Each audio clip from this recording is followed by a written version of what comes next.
Hello, friends, and welcome back to Clem's Kitchen. As you noticed, I've fixed the aspect ratio, so this is going to be a little bit better of a video. Now that the cornbread's been made, if you need to go back to watch the last video, you can. I won't fault you for it. It's time to make the actual entree and the side dish for this meal.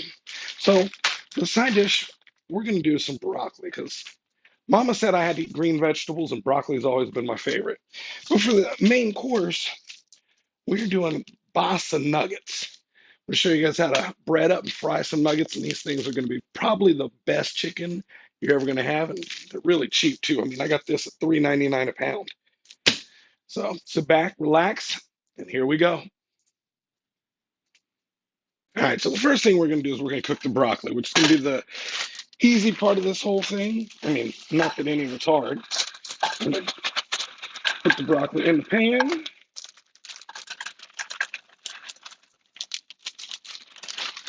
We're gonna dump about a cup of water in there. Throw the lid on. Flip to medium heat. And in about 10 or 12 minutes, we're gonna have some cooked broccoli, and that's when we're gonna do something with it. You just gotta stir it every once in a while, make sure it doesn't clump up on anything. All right, so now the next thing we need to do is get this deep fryer fired up. You can also pan fry it if you want to, but if I've got a deep fryer, I'm gonna use it.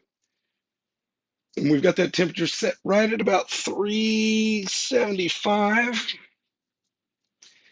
Time to get the fish ready. If you've never had basa, it's a really good white fish. I mean, some people call it swai, but it likens a lot to cod or haddock or even pollock. I mean, I like it. I love making fish and chips with it, but today I was in the mood for fish nuggets.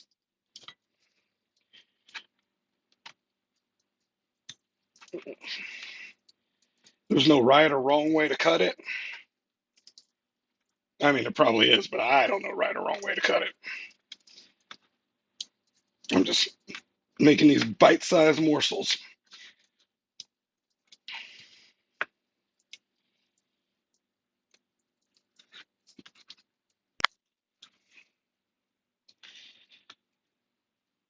Now, funny enough, I actually found out about Basa. I used to DJ at an Irish pub, and the chef in there, he made the fish and chips with it, and I'd never heard of it, and he swore by it. And you know what? The man could make a good fish and chips, so I wasn't doubting him.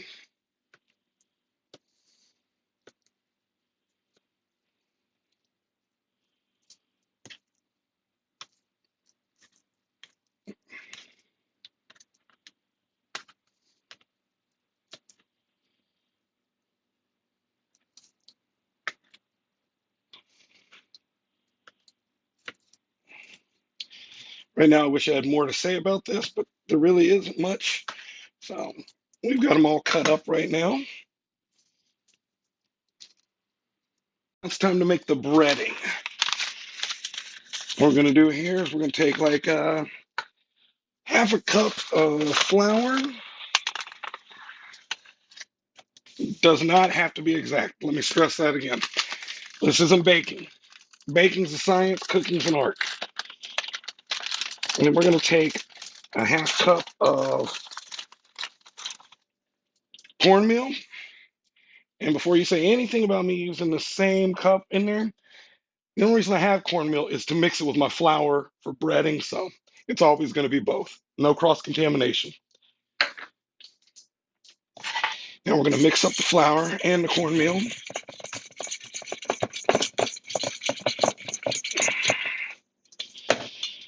And of course, I spilled my slap your mama, but I've still got plenty to put into the mixture. Let's put a couple tablespoons of slap your mama in there. Get it good mixed in.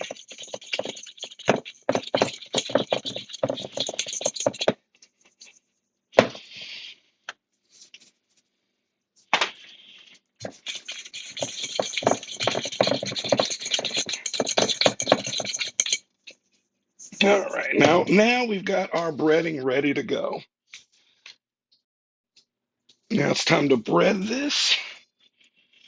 I'm just gonna take a couple handfuls of the fish, throw them in here.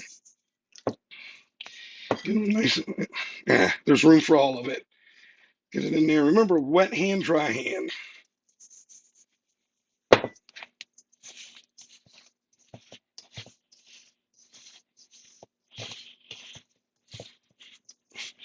Now, I think it's going to be a little bit too much to fry it all at once. So we're going to do 2 batches in the fryer,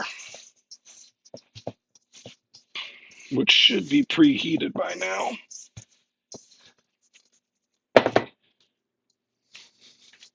All right, it looks like our fryer is up to temp. So what we're going to do is we're going to take a couple handfuls of the fish.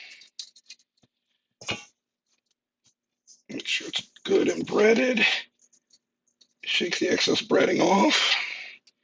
I'm going to drop it right into the oil.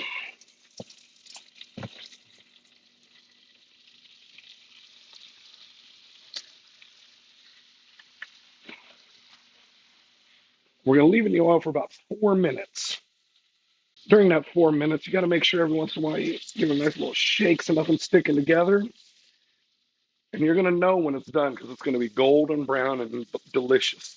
And while the fish is finishing up, it's time to make a little tartar sauce.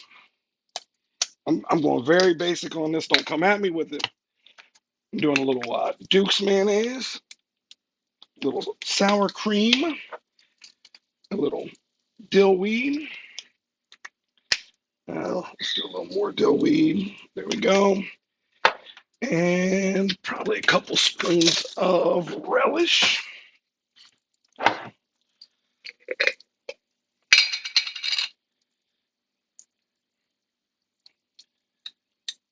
You can make yours any way you like, but that's pretty much what works for me. Mix it all up. There we go. And it looks like the fish is just about done. Ooh, that's good. Drain it on some paper towels. Ooh, don't that look good? It looks like perfect timing because the broccoli looks like it's just about done. So we're going to drain it off real quick.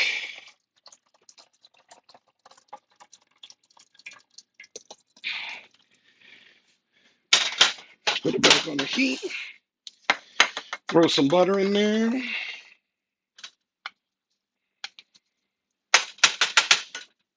And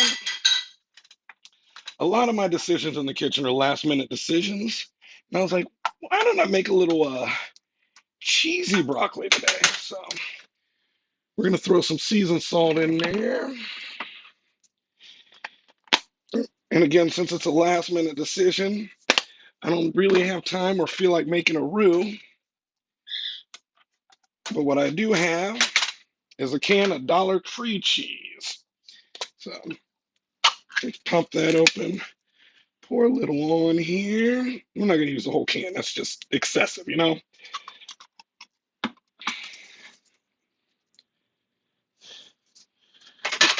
I'm going to give it a quick stir. Oh, yeah. There we go. That's what I'm talking about.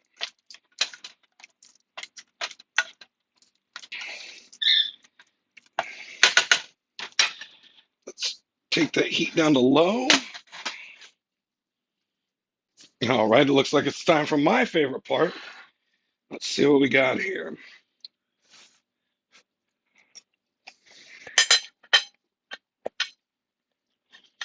Broccoli's good and cheesy.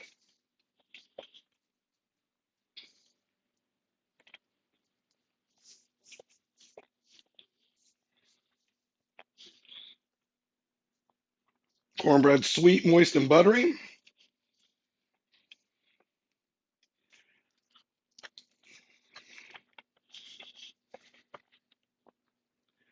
Mm. And those fish nuggets are fall apart goodness.